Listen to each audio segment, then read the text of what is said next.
High কমিশনে ঢুকে জাতির পিতার ছবি নিয়ে অপমান করেছে। এত সাহস কোথা থেকে পায় আমি জিজ্ঞাসা করি।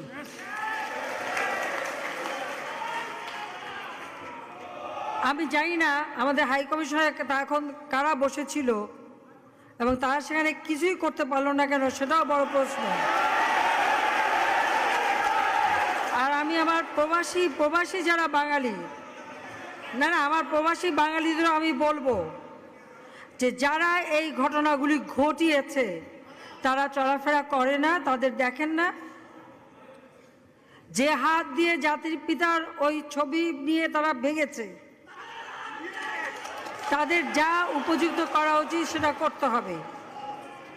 কারণ জাতির পিতার নাম মুছে ফেলার চেষ্টা করা হয়েছিল, তো তারিখ যেহেতু দূরের কথা, ওর বাপ তো চেষ্টা করেছিল এই নাম মুছতে, ওর বাপও চেষ্টা করেছে।